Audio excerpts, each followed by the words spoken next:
Welcome back. So today's June 14th, and I'm gonna be recapping some of the trades I took today. I actually took two trades that I actually decided to take, but then for some reason, TOS was very laggy in the morning, and I actually got filled before I even knew. So let's start with the best play I would say happened today. So this is Nasdaq. So we've been in this nice channel for the last couple of days.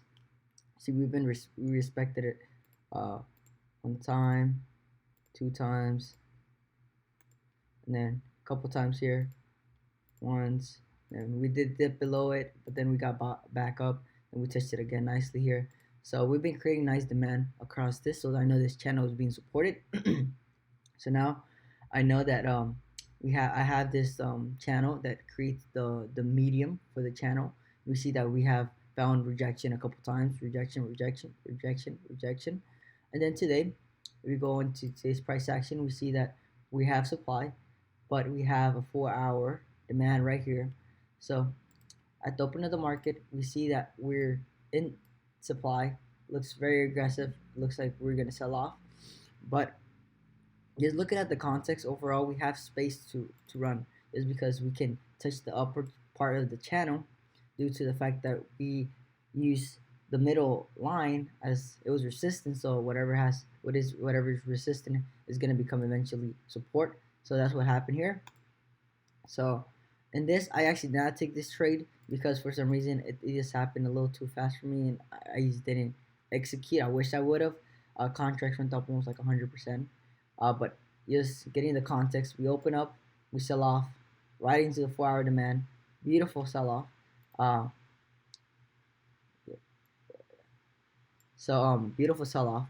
Uh, I had this downward trend that if I would have taken this trade, in my opinion, the optimal trade would have been right at the break of this trend line, right at the 637 candle.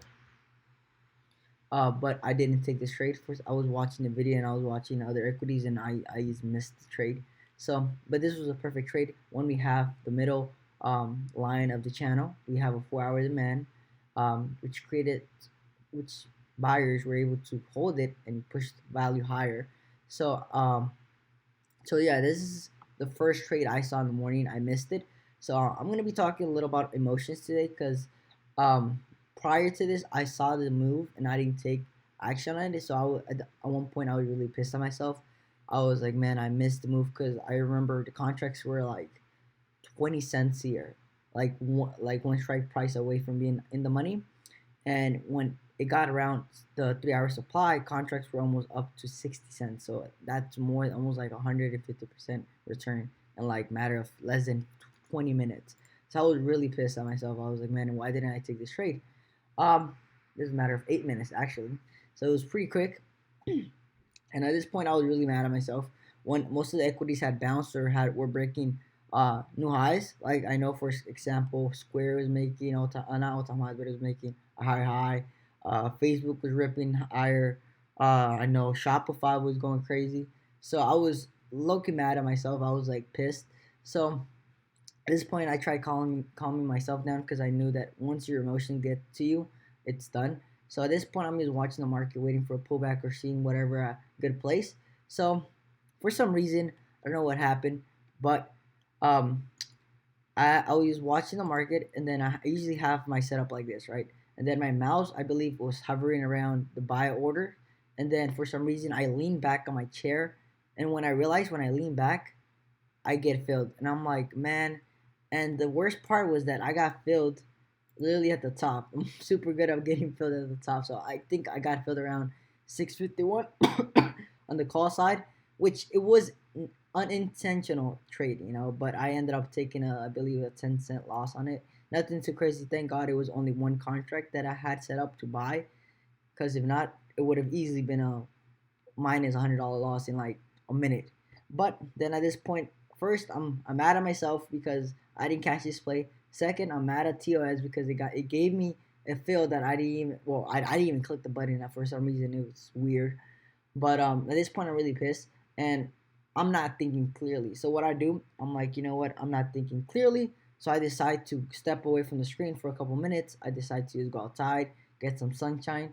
And it was the best thing I possibly could have done because at this point I missed this beautiful trade.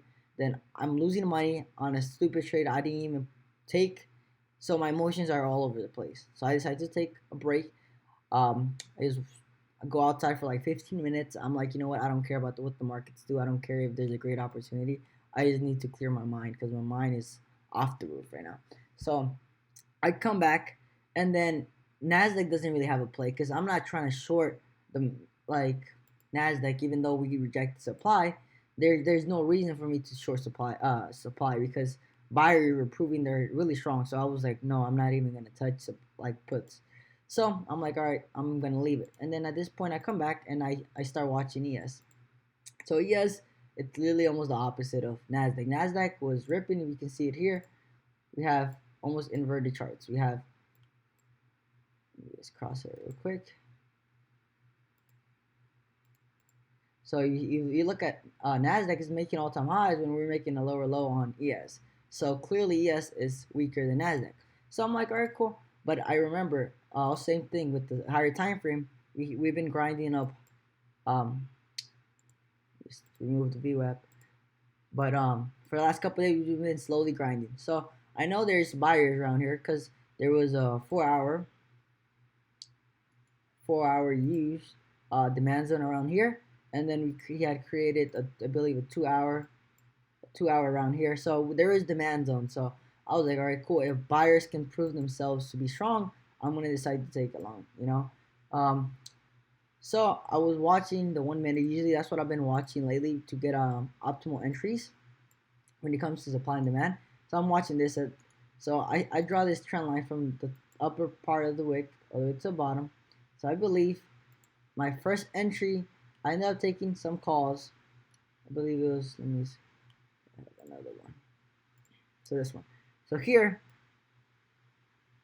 this is my entry section. So here, my first trade happened at 7:20. Okay, so I see that we were starting to break this downward trend. Which I did wrong was that I didn't actually wait for this downward trend to fully close and see more momentum. And plus, the volume was not really there. The volume was really bad. So this was actually a losing trade. So I was like, at first I took this trade. I thought we were gonna bounce off demand perfectly.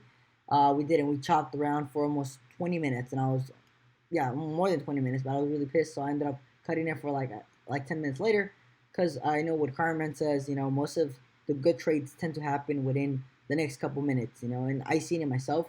Most of the winning trades happen right away. If I have to wait for a trade to work out, usually it's not gonna go my favor because if I'm playing long, buyers have to defend that spot pretty fast. If buyers are not really showing up, that means sellers are strong, or buyers are not really showing any type of strength. So here, so I get in around 10 contracts around 7:20, and then we start chopping around. My contracts are not moving much. I'm just down on the position a little because time decay, and I'm buying the same day expirations contracts. So here I'm like getting frustrated. My emotions are a little off the place because first I'm down for the day. I miss a great opportunity, and I'm like, you know what? I don't want to take this loss. But eventually, I'm more of a clear headed, and I think clearly, and I'm like, you know what? I don't like the way it's moving, so I end up taking, I believe, a 12% loss on this. I cut my loss real quick because I was like, you know what? I don't like it.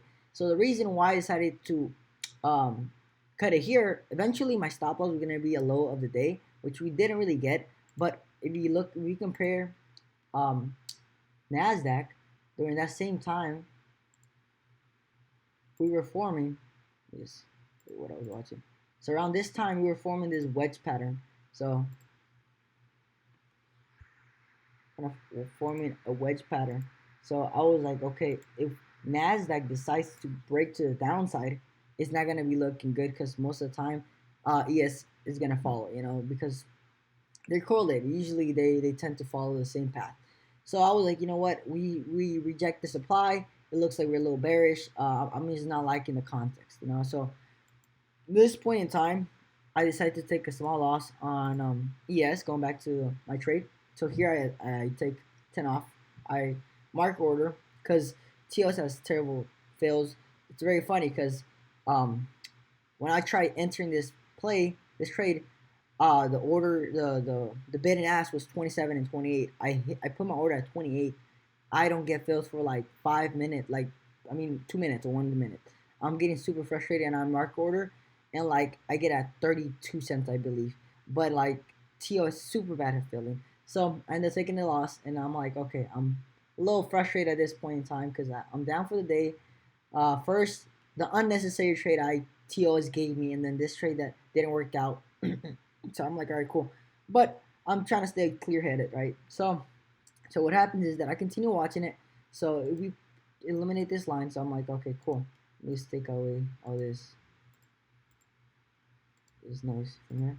So I continue watching it, and I draw this bigger trend line. So I believe when I traded, I got the top part of this wick all the way to the bottom. So I see this downward trend, and we're still in demand. So we're still, when everybody's bearish, we have to be bullish. Depending on the context. If buyers can prove themselves, perfect. So here I'm watching the market, and I see that this 2 hour correlates with the almost the low of the day, right? So literally to that, and at 7:36, I see a quick flush and a quick push. So I knew buyers were actually interested. They was trying to get the weak hands out of here. So at this point, I'm watching ES again to play calls.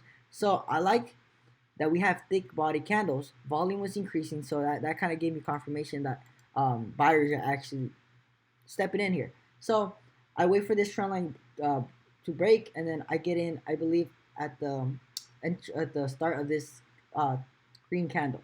So I believe I got in another 10 contracts. I believe 31 or so. Um, so I'm like, all right, holding contracts, waiting to my first target with this 5 minute supply. I usually don't mark 5 minute supply, but in this scenario, we had a really solid drop and then base and then really really thick body red candle. So I was like, you know what? I'm just gonna have it as a caution measure. It's pretty funny enough because um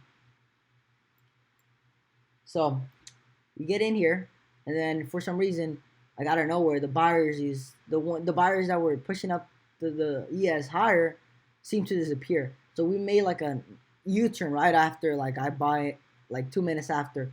So I'm like, all right, man, you know what? I'm pissed. At this point, my emotions are I'm really mad at the markets. But I try to stay calm because my plan was I'm gonna cut this trade if we break the low of the day. So I'm like, you know what? If it hits the low and we stay below it, I'm gonna cut it as a loss. But eventually it didn't happen. So, but in real time, I was just watching this price action. I was seeing ES drop, hit the low, almost the low of the day, and I was like, you know what? I'm so pissed at myself. So not that I only take two losses, I thought this was gonna be another loss. So I'm like, you know what? I don't know. And so my emotions were all over the place. So I just wait. I try to stay patient. I see that we hold the 2 hour demand, so I'm like it gives me more confidence. So at this point, I believe I'm almost down almost $150 for the day. So because with my past trade, I took a $40 loss minus a 10, and here I'm almost down 10 cents per contract. I'm in the 10 contracts, so very simple math, right? So I'm like, you know what? I don't know. So I wait. I give it more time to develop, because on a 5 minute there was nice candle formation. There was this nice upper wicks. There was upper wicks on the bottom. So you know what? I'm gonna hold it. So eventually we do get the push up that I was waiting for. Oh my god, this is very laggy. So eventually we do get the push up. Emotions were all over the place. We get this push up. I'm like, all right, cool. I ended up putting an order to sell. I believe 10 cents above where I bought. But I was, you know what? I think buyers can prove themselves to go higher because my target was this 4 hour, the 4,240 supply zone 4 hour. So I was, you know what? If buyers are actually willing to take us higher, we should hit the supply. Eventually, we didn't hit it. But like what Carmen says, we gotta sell into strength. So I put an order to sell, because I anticipated that this 5 minute supply zone was gonna act as a resistant area, and which clearly did. So I get in here, I got it in here, and then I ended up scaling out 4 into strength, and then I draw this small upward trend line, and I'm like, okay, if we break this trend line, I'm gonna get out and break for just get out no matter what. So at this point, I'm not trying to play games with ES. I'm down for the day because first I took very shitty trades in the morning, and then this trade that is working in my favor, it's not, buyers are not really showing presence, So I'm like, you know what?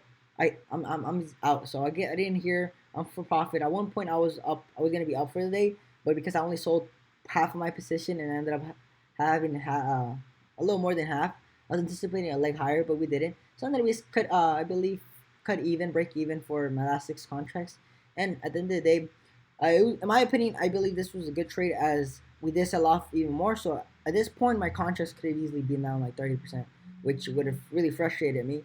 But in my part, I believe that I did a good job analyzing what the market was telling me, not really focusing on emotion. As I told you previously, I was all over the place here first on missing the NASDAQ trade. Then I get filled on a trade I'm not even supposed to be in. And then a trade I'm actually want to take, it doesn't go my favor. Then the second trade, emotions are all over the place, but I tend to still manage. So that's the key point I want to make. So emotions are really key component in your trading.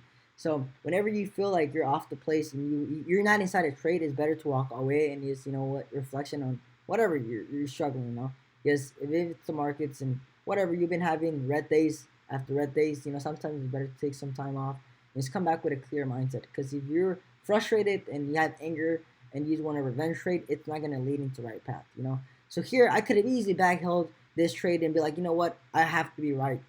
Which in this scenario I was, I don't I've been wrong twice this today, so I'm not willing to make it the third time.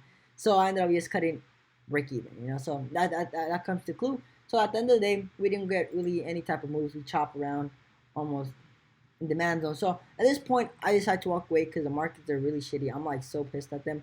I'm like, you know what? The market's not presenting any opportunities. So I just walk away. I go do my other stuff.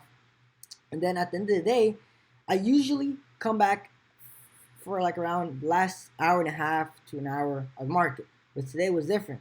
For some reason, I did not. So I leave and then I come back to like 12:50, right? So at this point, I missed this whole beautiful rally.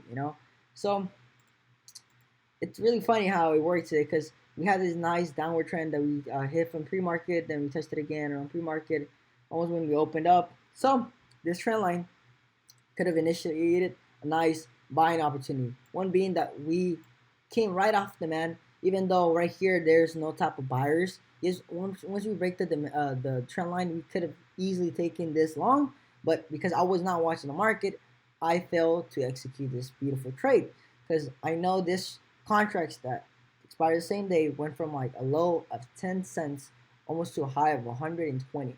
So at this point, I'm really pissed at myself. I'm like, man, why can't I stay for the last hour? But it's fine. It was a nice learning experience. This trade, in my opinion, could have worked perfectly as we see nice increasing volume at the break of this trend line, leaving the demand zone. You could have easily just bought very small capital. You don't have to put it down a lot, especially because you only have half an hour before the market closes. So the contracts, if you trade the same day expiration, or even if you trade next day expiration, they're usually gonna give you a nice return. I believe this contracts I'll pull it up here, but I believe this contracts went almost up 1,000%. So from the initial of the rally, which they're like a low of I'll say even 10 cents, 12.30, almost to a high of 130. That's almost 1,017%. That's crazy returns in my opinion.